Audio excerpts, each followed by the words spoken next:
Hello guys, आज हम लोग limit and continuity and differentiability जो टॉपिक है कैलकुलस का, जिसको जो आपको बहुत ज़रूरी है फिजिक्स, केमिस्ट्री और इवन के मैथमेटिक्स के लिए तो खैर है ही। तो इस कड़ी में आज हम लोग नेक्स्ट लिमिट का एक फार्मूला और डिराइव करने जा रहे हैं। बहुत ही इंपॉर्टेंट फार्मूला है, देख लो। वैसे हम लोग डायरेक्ट यूज करते हैं, बट उसका प्रूफ अगर आप देखते हो, जानते हो तो बहुत मजा आता है। तो लेट्स प्रूफ लिमिट का एक next formula. Limit x tends to a x power n minus a raise power n upon x minus a equal to n minus 1। ये फार्मूला है, इसे हम लोग प्रूफ करेंगे और लिमिट में डायरेक्ट इसका यूज करते हैं हम लोग। तो देख लेते हैं इसका प्रूफ क्या है। देखो बच्चों, यहाँ x किधर की तरफ टेंड करता है। जैसे हमने कोई नंबर लिया, यहाँ पे a है, this is the number a। x a की तरफ टेंड करता है। इट मे हैपन कि वो लेफ्ट साइड से a की तरफ टेंड करेगा, जो कॉन्सेप्ट ऑफ लिमिट है। इट मे हैपन कि x राइट साइड से वो टेंड करता है और दोनों साइड से वो x की तरफ x का वैल्यू a की तरफ टेंड करता है। अगर x a की तरफ टेंड करता है फ्रॉम लेफ्ट साइड तो बोलते हैं x is less than a।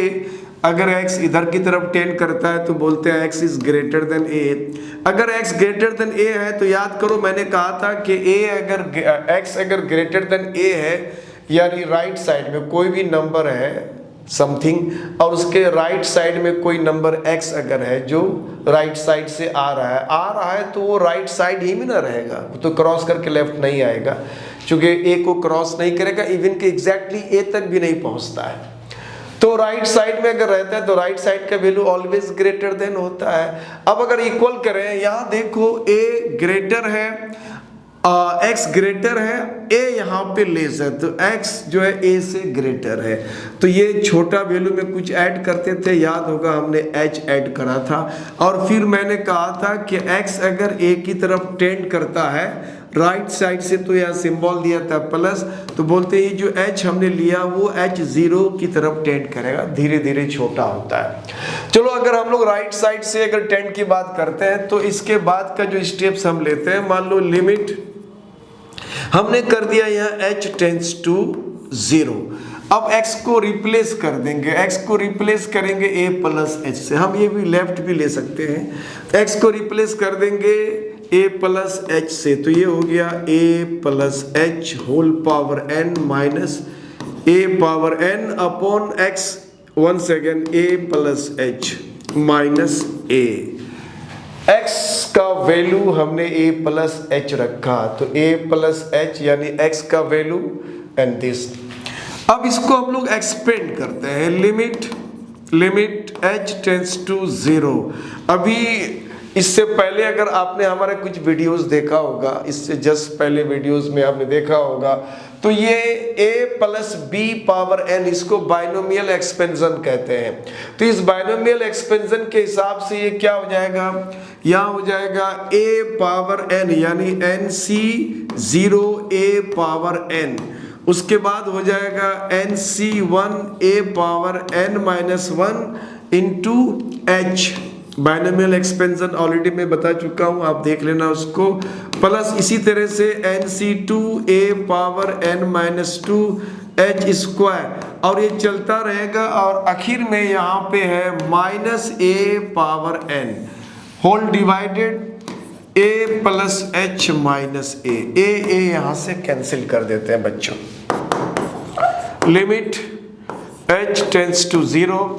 अब ये वैल्यूज को अगर हम रखते हैं, जैसे nc0 ऑलरेडी मैंने बता चुका है, उसमें nc0 का मतलब होता है factorial n upon factorial 0 factorial n minus 0 that is n। Factorial n cancel हो जाएगा, फैक्टोरियल 0 1 होता है, दिस बिकम्स 1। तो आप निकाल के इस वैल्यू को सब्स्टिट्यूट कर सकते हो, ये 1 हो जाता है, तो ये हो गया a power n plus nc1 को आप सिंप्लीफाई करोगे तो ये n हो जाता है a power n minus 1 into h। उसी तरह से nc2 को आप सॉल्व करोगे तो ये हो जाएगा n minus 1 upon factorial 2 and a power n minus 2 h square, और इसी तरह से ये चलता रहेगा।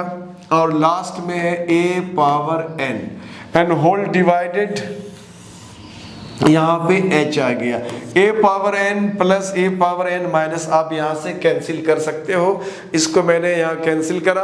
अब कैंसिल करने के बाद अब हमारे पास जो वैल्यू आएगा, थोड़ा सा मैं इसको यह जगह बना लेता हूँ बच्चों, आपने इसको पॉज करके लिख लिया होगा। चलो अब यहाँ से हम लोग लिमिट h टेंड्स टू 0 करते हैं। अब जो हमारे पास वैल्यूज बचा, इसमें देख रहे हो कि h का लगातार पावर रेज करते हुए जा रहा है, बढ़ते जा रहा है, तो हम ऊपर से h को हम कॉमन आउट कर सकते हैं हर एक से। तो यहाँ पे आ जाएगा n(a)(n-1), h हमने कॉमन आउट करा। उसके बाद आता है n(n-1) upon factorial 2 a power n-2, h square से हमने h कॉमन आउट करा है, तो h रह जाएगा plus dash dash dash and whole divided upon h। Once again ये h फैक्टर यहाँ से कैंसिल हो जाता है बच्चों। अब ये h फैक्टर अगर कैंसिल हम कर देते हैं तो अब हमारे पास वैल्यू क्या रह जाता है। अब इसको कैंसिल करने के बाद जो वैल्यू आता है, आप देखो यहाँ पे इस टर्म के बाद जो नेक्स्ट टर्म है इसमें h है, उसके देन नेक्स्ट टर्म में भी h आएगा, चूंकि पावर h का बढ़ते गया है, रेज कर रहे हैं, h का पावर जो है 1 2 3 4 5 लगातार बढ़ते गया, तो हमने h कॉमन रखा था, तो यहाँ से तो h कॉमन आ गया, स्क्वायर वाले से आ गया, नेक्स्ट क्यूब है उससे h कॉमन है, h स्क्वायर रह गया, फिर पावर 4, यानी इसके बाद आने वाले हर एक टर्म में h ऑलरेडी फैक्टर के फॉर्म में प्रेजेंट है। तो हम लोग अगर h का लिमिटिंग वैल्यू सब्स्टिट्यूट करते हैं बच्चों, तो यहाँ हो जाएगा n(a)(n-1) एंड प्लस h का लिमिटिंग वैल्यू 0 करेंगे, this entire will be 0 and the coming terms all are 0 because each and every terms after that contains h as factor, सब में h का फैक्टर रहेगा, h का वैल्यू 0।